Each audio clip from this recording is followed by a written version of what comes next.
पर इस वक्त हम आपको दिखा रहे हैं। कुछ देर के बाद उन्हें आखिरी विदाई दी जाएगी, लेकिन उससे पहले ये जो बड़ी तादाद में लोग आपको इस वक्त तस्वीरों में दिखाई दे रहे हैं, ये आखिरी बार नमन करना चाहते हैं, श्रद्धांजलि देना चाहते हैं। अंतिम यात्रा अंतिम जो श्रद्धांजलि है वो यहाँ पर दी जाएगी 23 अक्टूबर।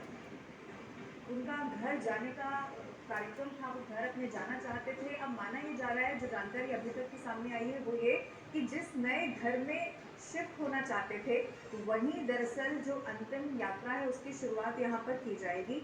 मानव मेरे सहयोगी 23 अक्टूबर को उनका जन्मदिन होता था और उसी के लिए उनके परिवार के साथ उन्होंने ये तय किया था कि नए घर में शिफ्ट हो जाएंगे। जानकारी ये कहती है कि वहीं से क्या अंतिम यात्रा निकाली जाएगी, क्या जानकारी और आपके पास? बिल्कुल रवीना, मैं आपको वो चौखट भी दिखाऊंगा जिस चौखट पर उनको अपने जन्मदिन के दिन आकर उस घर की उसका गृह प्रवेश करना था, लेकिन वो नहीं पहुंच पाए।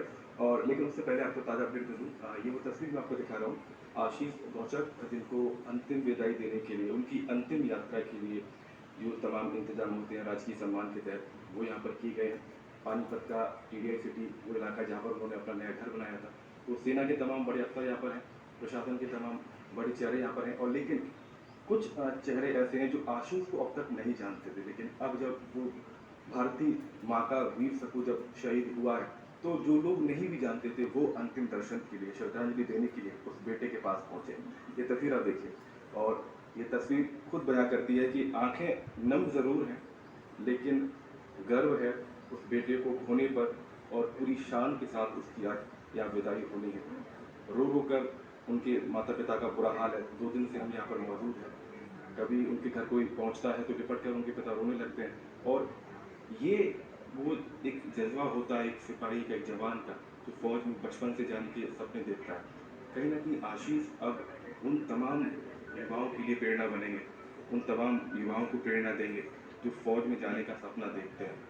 और ये वो घर है लवीना जिसकी हम चर्चा कर रहे हैं। इसी घर में 23 अक्टूबर को अपने जन्मदिन के दिन आशीष की 2.5 साल की बेटी है, पत्नी है ज्योति, 2 बूढ़े माँ बाप हैं, और देखिए 3 बहनों में इकलौते भाई थे, तो तीनों बहनों के बहुत चहेते थे।